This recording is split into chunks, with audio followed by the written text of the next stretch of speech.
balik lagi nih. Kita akan membahas film Korea yang berjudul Pawn yang rilis tahun 2020 kemarin.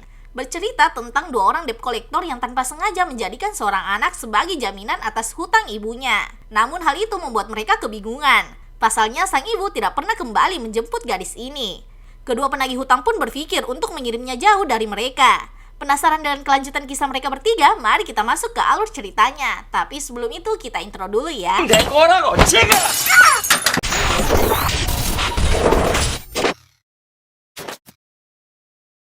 Film dimulai dengan latar waktu 1993 di Incheon, Korea Selatan. Di sini diperlihatkan Do-suk dan Jung-bae yang bekerja sebagai penagih hutang sedang menagih seorang ibu yang bernama Myung-ja.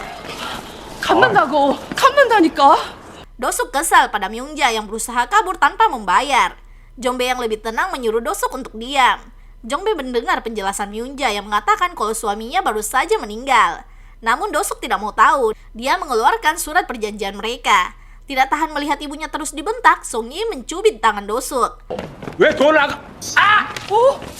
Karena tak mendapat uang sepeser pun dan orang sekitar terus memperhatikan mereka, Do-suk terpaksa mengambil putri Myung-ja sebagai jaminan. 내 이름 꼭 갚겠습니다. 걱정하지 말고 돈이나 갖고 와. Di perjalanan, Song-yi terus menangis meski Do-suk sudah memberinya makan dan hadiah. Dia menjelaskan kalau mereka akan mengembalikannya setelah Myung-ja membawa uang. Do-suk yakin kalau Myung-ja tidak mungkin meninggalkan putrinya karena uang yang tidak seberapa. 75만 원이 없어가지고 딸 자식 버리고 하는 애비가 어딨어 이 새끼. Beralih pada Myung-ja yang datang ke tempat kerja suaminya untuk menagih gaji sang suami. Di sini diketahui kalau Myung-ja merupakan imigran gelap. Tidak hanya itu, suaminya bukannya meninggal melainkan kabur dengan wanita lain. 바람나서 도망간 놈이 지마돌한테 돈을 보내겠냐? Myung-ja yang putus asa mencari uang menghubungi pamannya. Setelah mendapat uang, Myung-ja menelpon Do-suk. Dia mengatakan kalau dia akan membawa uangnya besok pagi. Do-suk berjanji akan menjaga Song-yi hingga besok. Namun jika Myung-ja tidak datang, dia akan mengirimnya ke panti asuhan. 만약 내일도 오기면 애는 그냥 공항으로 확 보내버릴 테니까. Saat Myung-ja keluar dari telepon umum tersebut, dua orang polisi sudah ada di sana. Bos dari suaminya yang melaporkannya. Di rumah, Jong-bae merasa kalau yang mereka lakukan sudah keterlaluan. Namun Do-suk menjelaskan kalau dia hanya membawa Song-yi sebagai jaminan, bukan menculiknya. 봐, 이 자식아. 담보로 그냥 데려온 거라니까. Keesokan harinya, bos rentenir marah. Direktur Choi emosi pada mereka karena menculik anak kecil. Do-suk lagi-lagi menjelaskan kalau dia tidak menculiknya, melainkan menjadikannya jaminan. 대신에 담보로 데려온 거야. 담보물 알잖아. Namun hingga pukul 11, Myung-ja tidak kunjung datang. Bosnya menyuruhnya pergi untuk mengembalikan Song-yi pada ibunya. Do-suk menanyakan alamat rumah Song-yi, tapi anak tersebut hanya diam dan berusaha kabur. Dia berlari dan bersembunyi. Kedua pria ini tidak berhasil menemukannya. Jong-bae menyarankan agar mereka menyerah dan menganggapnya sebagai bantuan untuk orang susah. Do-suk emosi mendengarnya. Dia mengatakan kenapa mereka yang harus membayar hutangnya. Dia menyebut Jong-bae tidak punya otak. 도대체 생각이 있는 거야 없는 거야 뭐. 개새끼야. Song-yi yang berhasil kabur kembali ke rumah, namun dia tidak menemukan sang ibu. Dia mengingat kenangannya bersama ibunya di rumah tersebut. 우리 이제 여기에서 사는 거야? Di tempat lain, Do-suk dibawa oleh petugas untuk menemui Myung-ja. Di sini diketahui kalau alasan dia tidak datang dikarenakan dia ditahan dan akan dideportasi ke Tiongkok. Petugas sudah ke rumah Myung-ja untuk mencari Song-yi, tapi dia tidak menemukannya. Tepat saat petugas pulang kemarin, Song-yi melihat mereka yang membuatnya bersembunyi. 아무튼 애 보면 연락 주시고 가시죠. 예. Do-suk yang tidak tenang mengingat Song-yi sendirian di luar sana menanyakan alamatnya. Saat Myung-ja menanyakan kabar putrinya, Do-suk berbohong dan mengatakan kalau dia baik-baik saja. Myung-ja menjelaskan kalau dia ingin mengirim Song-yi untuk diadopsi. Dia memberikan nomor Byung-dal yang merupakan paman Song-yi. Byung-dal yang akan melunasi hutang Myung-ja dan membawa Song-yi pergi. 애도 데려가고 내 돈도 갚는다 그 말이야? Dia juga meminta Do-suk untuk memberitahu Song-yi kalau ibunya pergi jauh untuk mencari uang. 아이씨, 미쳐버리겠네 정말. Pulang dari sana, Do-suk pergi mencari Song-yi, namun dia sudah tidak ada di sana. Do-suk hanya melihat pesan Song-yi yang mengatakan kalau dia akan pergi mencari ibunya. Dengan ransel besar, Song-yi terus berjalan. Seorang pria yang melihatnya memaksanya untuk ikut. Do-suk datang tepat waktu dan menolongnya. Song-yi yang putus asa meminta Do-suk untuk membantunya mencari sang ibu. Namun Dosuk tanpa basa-basi memberitahunya kalau Myungja tidak lagi di Korea. Dia pergi ke Tiongkok untuk mencari uang. Dia juga menjelaskan pada Songyi kalau Myungja membencinya dan takkan kembali. Pamannya yang akan datang menjemputnya dan membawanya ke rumah orang kaya untuk diadopsi. Songyi yang menangis mengatakan kalau dia ingin menemui ibunya. Di mobil, Dosuk menenangkan Songyi. Dia mengatakan kalau pamannya akan datang menjemputnya setelah beberapa hari. 진짜요? 엄마가 그랬어요? Next diperlihatkan Dosuk dan Jongbe yang pulang kerja. Dia melihat rumah sudah bersih. Songyi membersihkan rumah dan mencuci pakaian mereka. Songyi percaya pada Dosuk yang mengatakan kalau ibunya akan menjemputnya di Busan nanti. 공부 열심히 하면 너네 엄마가 꼭 데리러 온다 그랬어. Tak lama berselang, Byundal menelpon. Dia akan membayar setengah hutang Myungja dan sisanya nanti saat mereka membawa Songyi. Dia juga meminta Dosuk membawa Songyi pergi jalan-jalan dan membeli baju. Di jalan, Songyi memberitahu namanya pada Jongbe dan Dosuk, namun mereka tetap memanggilnya Jaminan. 아니, 내 이름 니승이라고요. Saat membeli baju, Jongbe memilihkan beberapa dress, namun Dosuk yang melihat harganya mengajaknya pergi dari sana. Mereka membawa Songyi melihat baju yang lebih murah dan diskon. Setelah belanja dan makan, mereka masuk diam-diam ke konser penyanyi favorit Songyi. Dosuk dan Jongbe bahkan antri selama 2 jam untuk membeli kaset penyanyi tersebut. Songyi memeluk dan berterima kasih pada Dosuk, namun Dosuk melarangnya melakukan itu. Dia menjelaskan kalau semua laki-laki di dunia ini bajingan kecuali dirinya. Keesokan harinya, Dosuk pergi membawa Songyi bertemu pamannya. Di sini Byundal bahkan tidak tahu nama Songyi. Setelah beberapa hari kepergian Songyi, Dosuk terus mengirimkan pesan padanya, namun tak mendapat satupun balasan. 삐삐 한번 쳐보세요. 삐삐를 왜 치냐고! 왜? Karena khawatir dia menghubungi pamannya, namun Byundal terus menghindar, yang membuat Dosuk terpaksa harus datang menemuinya. Namun Byundal juga tidak tahu di mana keberadaan Songyi. 이 쌍놈의 새끼가!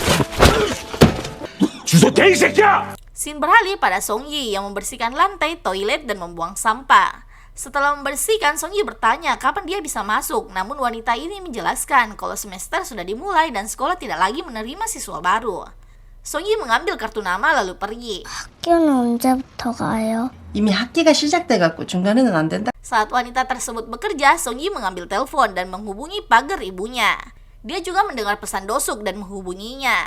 Namun yang mengangkatnya malah orang lain. 추석 아저씨 계세요? 아이다, 끊어라. Saat sedang makan, Songyi lagi-lagi disuruh membersihkan. Di ruangan tersebut, seorang tamu yang marah melempar botol ke dinding dan pecahannya mengenai wajah Songyi. 내 거라고, 지금! Songyi kembali menghubungi Dosuk setelah mendapat kode nomornya. Dia menelpon Dosuk sambil menangis. Dosuk menanyakan alamatnya. Songyi membaca alamat pada kartu nama yang sebelumnya dia ambil. Dosuk kaget mendengar kalau Songyi berada di klub. Dia menyuruhnya untuk diam-diam menunggu. 너 절대로 어디 가면 안 돼, 알았어? 너도 준비해야지. Saat sampai, Songyi sudah siap dengan tas ranselnya. Dosuk memecahkan kaca pintu dan membawa Songyi.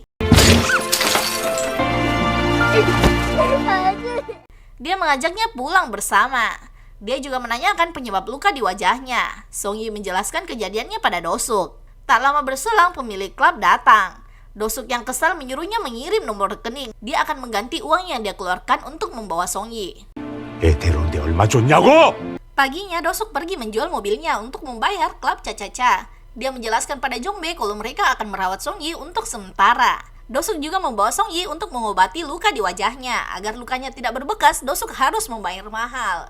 흉터가 안 남는 아주 특별한 수술이라서. Setelah berobat, dia membawanya mendaftar sekolah. Namun karena dia bukan warga negara Korea, tidak ada sekolah yang bisa menerimanya. Kepala sekolah memberitahu mereka satu-satunya cara untuk masuk sekolah dengan cara Dosuk menjadi ayah angkat Songyi. Namun hal itu membuat Songyi marah dan pergi. 담보 왜 그래, 그거! 나 학교 안 가요. Di rumah, Jongbe menenangkan Songyi yang masih marah. Dia menjelaskan maksud baik Dosuk untuk menyekolahkannya. Dia menyuruh Songyi belajar dengan giat agar nanti dia bisa bertemu dengan ibunya. Songyi bingung menjelaskan hal itu pada ibunya. Dia setuju setelah Jongbe berjanji kalau dia yang akan menjelaskannya. 도장 복사 짜. Di sekolah, Songyi beradaptasi dengan baik. Dia juga memperlihatkan hasil ujiannya pada Dosuk dan Jombe. 100점 맞았다. Setelah remaja, Myungja muncul melihat putrinya dari jauh. Dia juga melihat Dosuk sudah ada di sana untuk menjemput Songyi. Dosuk mengantar dan menjemput Songyi seperti seorang ayah yang menjaga putrinya. Dosuk bahkan menunggunya bersama ibu-ibu yang lain saat Songyi mengikuti ujian. Scene berikutnya diperlihatkan setelah Songyi dewasa dan ikut kencan buta. Seorang pria mengantarnya pulang. Jongbe dan Dosuk menginterogasi pria tersebut. Mulai dari nama, sekolah, keluarganya, hingga ritual keluarga. 다 예상이 되는 부분이 있네요. Di tengah pembicaraan mereka, seorang wanita tua menelpon Dosuk. Dia mengatakan kalau Myungja sedang sakit. Dia meminta Dosuk datang membawa Songyi. Setelah mendengar kabar tersebut, Dosuk dan Songyi pergi menemui Myungja. 아무도 안 계세요.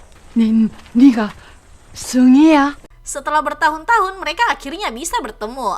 Myungja berterima kasih pada Dosuk karena telah membesarkan putrinya dengan sangat baik. Dia juga meminta bantuan Dosuk untuk mencari ayah Songyi. Saat makan malam, Myungja bersikap dingin pada Songyi. Sang nenek menjelaskan pada Dosuk kalau Myungja bisa meninggal kapan saja. Itulah sebabnya dokter membiarkannya pulang. Dia menyuruh Dosuk membujuknya untuk melihat putrinya. 보고 가라고 잡아 세운 게요. Paginya, Dosuk dan Songyi pergi. Myungja hanya bisa menangis melihat foto putrinya. Next diperlihatkan Songyi yang menelpon Dosuk untuk meminta izin berangkat berkemah selama 3 hari. Dosuk menyuruhnya untuk bersenang-senang. Songyi berbohong tentang berkemah. Dia sebenarnya pergi bekerja paruh waktu untuk membeli sepatu buat pamannya. Di tempat lain, Dosuk terus mencari keberadaan ayah Songyi. Di sini dia melihatnya bersama keluarga barunya. Dosuk membawa Songyi bertemu ayah kandungnya. Setelah di rumah, Songyi menghubunginya dan memanggilnya ayah. Dia meminta Dosuk menjemputnya. Dia pun bergegas. 빨리 와. Di perjalanan, Dosuk yang senang tiba-tiba saja pingsan dan terjatuh. Sejak saat itu, Dosuk menghilang. Songyi tidak lagi bertemu dengannya. Songyi mencarinya lebih dari 10 tahun, tapi belum menemukannya. 제수로 다시 가요. 왜? 빨리요, 빨리. Beralih ke kantor polisi. Songyi meminta polisi mencari nama Park Sung-bu, nama yang dia berikan pada Dosuk di awal pertemuan mereka. Dan benar saja polisi menemukan nama dan umur yang sama di sebuah panti jompo. 확실치는 않지만 박승보 씨라고 맞습니다. Saat tiba, orang di sana menjelaskan kalau dia ditemukan dalam kecelakaan motor lebih dari 10 tahun yang lalu. Dia menderita penyakit otak sejak lama. Petugas selalu membawanya ke ruangan Park Sung-bu. 괜찮으니까 들어가세요. 제가 여기 서 있을게요. Di ruangan tersebut, Dosuk hanya duduk dengan tatapan kosong. Saat Songyi mendekatinya, dia memanggilnya jaminan. Songyi mengatakan mulai sekarang Dosuk adalah jaminannya. Songyi tidak akan membiarkan Dosuk meninggalkannya sampai dia sembuh. 정신 차릴 때까지 절대로 안 놔줄 거야. Sepatu yang sejak 10 tahun yang lalu ingin dia berikan pada Dosuk akhirnya sampai juga. Film diakhiri dengan diperlihatkan Songyi yang melihat buku tabungan Dosuk untuknya, agar hidupnya bisa terjamin hingga dewasa. Songyi meminta maaf pada Dosuk karena terlambat menemukannya. 아빠 미안해. Yap, itu tadi alur cerita dari film Pawn. Buat kalian yang suka film bergenre drama komedi keluarga, film ini wajib masuk di list tonton kalian. Oke deh kak, mungkin segitu dulu dari Story of Movie. Sampai ketemu di next video. Bye-bye. 담보다 담보. 맞아, 너 보물이야, 보물.